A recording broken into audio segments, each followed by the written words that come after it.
Hello YouTube family આજે હું રાજમા બનાવું છું, પંજાબી રાજમા. આ મેં ચિત્રા રાજમા અને કશ્મીરી રાજમા, લાલ રાજમા બે મિક્સ પલાળ્યા છે. મારી પાસે થોડા થોડા હતા, એનું મેં પાણી કાઢી નાખ્યું છે. હજી હું બીજી વાર પાણી કાઢી નાખીશ.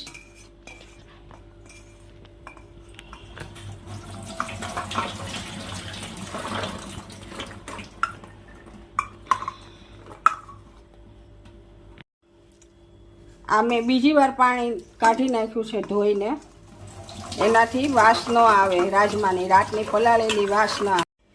આ હું 1 ગ્લાસ પાણી નાખી અને રાજમાને બાફવા મૂકી દઉં છું. ગેસ અડધો ગ્લાસ વધારે મૂકું છું. આ 2 બટેટા બાફવા મૂકું છું.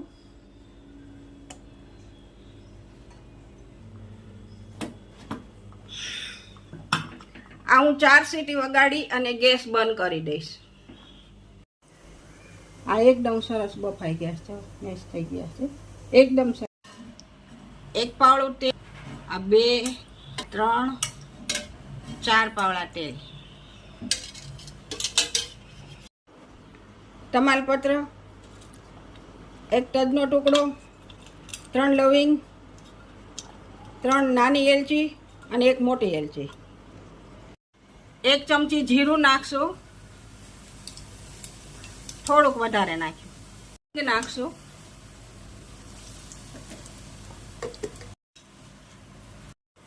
બધા આખા ખડા મસાલા નાખશું.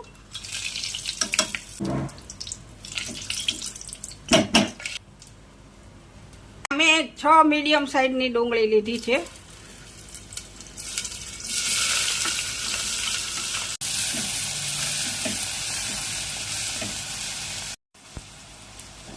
આ ડુંગળીને હવે થોડી વાર પાકવા દેશું આપણે, ગુલાબી થાય ત્યાં સુધી.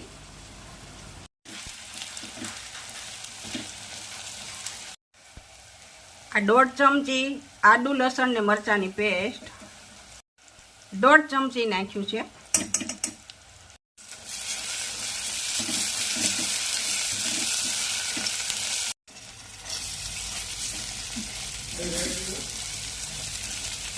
આદુ મરચાં પણ ચડી ગયા છે ને ડુંગળીનો પણ કલર આવી ગયો છે. હવે હું ટમેટા નાખીશ.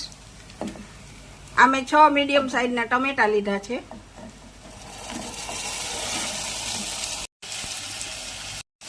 એક ચમચી ભરીને મીઠું નાખીશ, જલ્દી પાકી જશે. રીતે મેશ કરી દેવાના સાઉથે. 2 ચમચી કશ્મીરી લાલ મિર્ચ,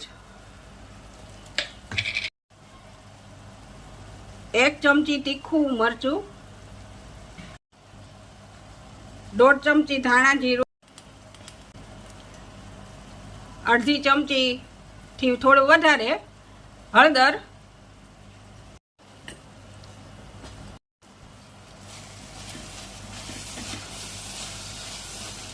1/2 મિનિટ આપણે મસાલા પકાવશું બરોબર, ને તેલ છૂટું પડી જાય પછી રાજમા નાખશું. આ તેલ છૂટું પડી ગયું છે બહુ સરસ રીતે, અને મસાલા ચડી ગયા છે. બાફવાનું પાણી આપણે આમાં જ રાખ્યું છે.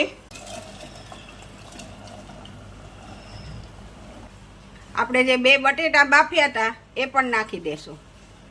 એ થોડો રસો ઘટ થાય એટલા માટે નાખ્યા છે, બાકી કોઈ જરૂર નથી હોતી.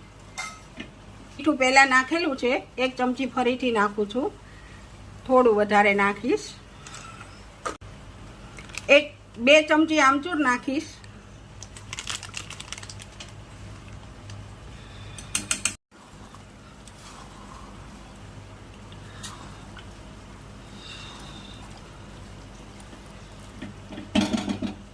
અડધો ગ્લાસ રસો કરવા માટે પાણી નાખશું.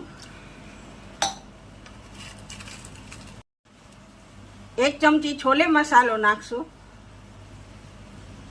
રાજમા મસાલો ન હોય અને છોલે મસાલો હોય તો પણ ચાલે, સ્વાદ બેયનો સરખો જ આવે છે.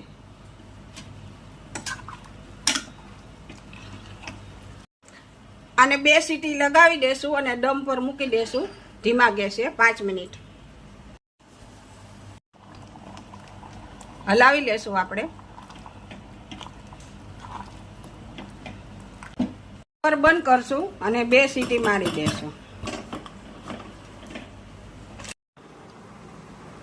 ગરમા ગરમ રાજમા તૈયાર. કોથમીર સિઝનિંગ માટે કરશું.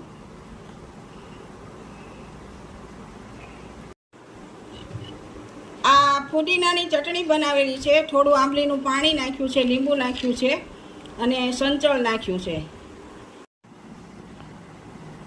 રાજમા, ચાવલ, ઉપર ડુંગળી, આ ઉપર ચટણી. એકદમ બહુ જ સ્વાદિષ્ટ થયા છે મિત્રો. આ ચટણી નાખો એટલે 4 ચાંદ લાગી જાય આના સ્વાદમાં. જમવા બહુ સરસ સ્વાદિષ્ટ બન્યું. જરૂરથી બનાવજો. લાઈક કરજો, શેર કરજો, સબસ્ક્રાઈબ કરજો મિત્રો. ચોક્કસથી સપોર્ટ કરો.